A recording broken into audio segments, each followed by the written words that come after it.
Brands on Brands. So, it's funny. When I go somewhere, like to an event, and I have a job to do at that event, my goal is not to make a good first impression, it's to make a better first impression than everyone else. That's a weird thing to say, but we'll talk about that today. Why is it so important to make a better impression than the other people? And how does that help you stand out as a personal brand? Let's talk about it. In a world where content is king and your reputation is your brand, how do you build a brand that matters? Welcome to Brands on Brands, a home for those that think different and push their boundaries. This is where branding that matters lives. Now, here is your host, Brandon Birkmeyer. Hey, what's up? Welcome to Brands on Brands. I'm Brandon Birkmeyer, your personal branding coach. And today we're talking about first impressions. And what got me thinking about this was a couple of events that I had recently that I was speaking at and some of the work that went into that. Before I jump into that, if you haven't had a chance to check out the Brands on Brands newsletter, you're missing out. Go to brandsonbrands.com/newsletter, where you can sign up to get my weekly newsletter that is completely different content than the podcast. I go really in depth on some of the most interesting personal branding trends and topics happening today. Join the newsletter, check it out. You can do it right there, or you can go to LinkedIn and follow me there. But I'd love to have your feedback. Are you liking it? Did you subscribe? I'd love to hear what you think. In fact, the last event I went to, someone brought up, hey, I listened to your newsletter. I know you had this last article that was about business cards, and it made me want to buy business cards, even though I haven't done it in 5 years. And I was like, yeah, me too. That's why I write these things, to tell you what is really happening in my life and how I think it could help you. So check it out and take it for what it's worth. Let's talk about first impressions, right? So, like I said, I was going to some events and I was preparing for the event before I ever got there. And I think the biggest part about this, I'll just give you the takeaway right now. I think the biggest part about first impressions is preparation, which I'll call research, and practice. Those two things, research and practice, or preparation and practice, whatever you want to call it, to me have made the biggest difference. So anytime I go somewhere, other than obviously researching the event, understanding who's going to be there, knowing the speakers, the other people that are going to be there that are important, knowing the key stakeholders, I do all that. If I'm speaking at an event, I also am trying to figure out, okay, within the thing that I'm presenting, how do I make a great first impression? So one of the conferences I went to, I knew it was a bit of a speaker showcase. So there was, I think 15 or 20 of us back to back presenting, and we all had just 10 minutes. And that's not a lot of time to make a first impression or to be memorable amongst 20 other people back to back to back, because you're feeding this audience through a fire hose essentially. But your goal is to stand out. So I did the research and I was like, is there videos from previous years? And sure enough, they were posted on YouTube. And so I watched 20 different videos from the year prior, and not the whole thing, but the first few minutes and the last few minutes of each presentation. Why the first few minutes? Well, what I wanted to see was, first, what lighting was used, because they let you choose the lighting background for this. I looked at how they walked onto stage. I listened to how they were introduced before they walked on the stage. And then I listened to what were the first few things they said, and I looked at the slide that they showed, right? So the lighting, how they were introduced, how they walked on stage, how that felt, what that looked like, the first things they said, and the slides that they showed. So why am I looking at all this, and what was I looking for? So when you start to look through them piece by piece, I started with something simple, which is just the question, which did I like the best? What was I most impressed by? And the first things I noticed, the thing that stood out to me the most, were the energy of the people right when they walked on the stage. That was the first thing I noticed. And so I said, well, which energy stood out the most and why did I like it? And I'll tell you, the energy that stood out the most were the people who came out with a big smile on their face, with open hands to the audience, and a big hello, right?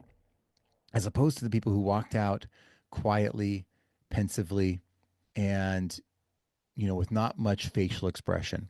So I said, okay, when I go out there, I want to be energetic. I want to come out with my hands out, open to the audience, with a big smile, and saying hello and welcoming and thanking people for having me there on the stage very quickly, and to bring that energy.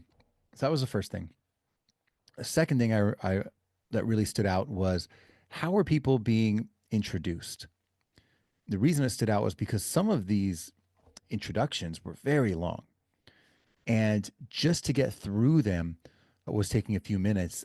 And I'll be honest, it's either boring or confusing or like not memorable, right? By the time you get to so many words about someone, like you kind of get the point and it's not that interesting anymore. And it just feels like fluff. So I wanted to make sure I had a very concise introduction because also the person who's reading your introduction, their energy starts to wane when it gets that confusing and that long winded. So I was like, what do they need to know? How do I quickly let them know like enough about me that I have a little bit of clout and they have a sense of what I'm going to be talking about and why I'm there? So, just a few sentences and that was it. And I remember the person reading it, like when they were looking at it saying, is there anything you want to change before I read it? They're like, by the way, this is great. It's easy and to the point. I was like, yeah, great. Then I did my job. So they're excited to read it and they bring energy now into the reading because they don't have a lot to remember. So the reading was short and to the point, came on stage with a lot of energy. And I want to emphasize, and the hands out. I don't like hands at your side, walking out, fine. But when you are hands out to the audience, there's just your physical energy matters too, I guess is the point. So I studied that. That was the research part of it, right? I looked at these videos, figured out, what their slides look like, and then how they wrapped up in the end. And some of them, I try to make sure, like, are they creating an obvious stopping point so that the audience knows the presentation's over and they know when to clap, right? And then when you do that, you give them a space. They know that they're supposed to clap. They clap, and you can just sit there and enjoy the clap and then say thank you and then walk off stage. And that didn't happen for some of the presenters. It was kind of an awkward stop, and they were like, okay. And then they walked off, and the audience is like, oh, now I should clap.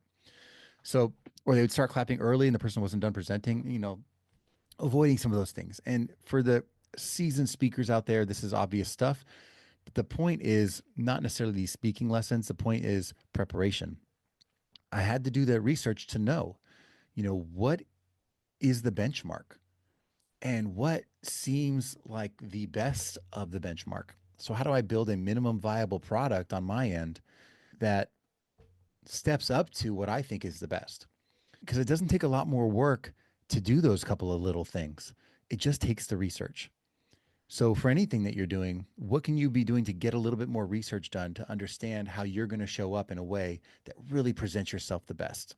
And this is the same thing for just even if you're just networking somewhere, what kind of research can you do to figure out how do you show up the best?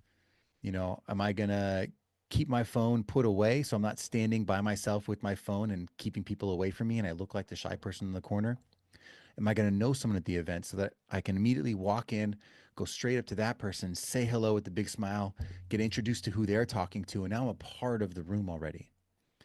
Do I already know what I'm going to say about myself so that when I introduce myself to people, I'm not fumbling for my words? I know exactly for this audience what they need to know about me to build rapport quickly. All in the preparation, all in the research. And then after you do the research, there's a little bit of practice, right? Figuring out, okay, I know what I need to do, and now let me practice doing it so that it comes off professionally, clearly, easily.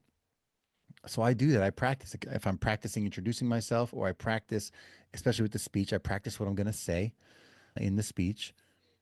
And I'll tell you, when I was writing the speech for that presentation, for that showcase, because it was so short, 10-minute showcase, I must have rewritten the intro to that, the first 30 seconds, I must have rewritten that intro 11 different ways and recorded myself speaking that intro and the whole presentation every time, and then reviewed it and said, okay, which one do I like better? What should I change? Why? Because I had A, such a short period of time, but B, I knew that that first minute, that first 30 seconds, that's when the audience is going to decide, should I keep listening to the rest? Right? So me walking on stage is, do I want to listen at all? And then those first 30 seconds is, do I want to keep listening to the rest? And so I practice that. I know that that's important. And that practice combined with the research that I do is everything. It's the way to make that first impression. Because if you are understanding of the environment you're going into and you practice how you're going to represent yourself, you can apply this to anything. You can apply this to speaking, to writing, to content, to in-person, to online, whatever it might be, to sports even. You do the research, you put in the reps, and you're going to perform better. And not just better than usual for you. You want to research and practice enough to perform better than the other people around. It's not a competition. I love people, but you are being compared to the people around you. So the people that do the research and the practice, they're the ones that stand out. That's what I got for you guys today. I hope you found that valuable. I hope to hear from you. If you learned something from this, shoot me an email, brandon@brandsonbrands.com. I'd love to hear from you, or set up a time to chat, brandsonbrands.com/chat. And I appreciate you as always for listening, and we'll catch you next time. You've just taken your marketing knowledge to another level with this episode of Brands on Brands. But we have plenty more ways to help you build a brand that matters. Head over to brandsonbrands.com for resources, as well as access to our blogs, videos, and exclusive coaching sessions with your host. Be sure to visit brandsonbrands.com.